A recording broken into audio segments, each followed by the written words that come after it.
What's the difference between New Zealand and Australia?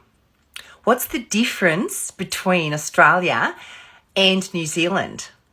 So, my thing with the Australian accent is that if you can imagine you get a big ball of sunshine, okay, and just put it in your mouth and start talking. That's Australia. It's like big and sunny and big, right? So then you move across to New Zealand, which is a little bit smaller.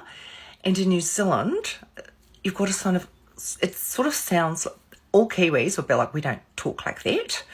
But I find that I sort of close my mouth a bit more, and the accent sort of sits.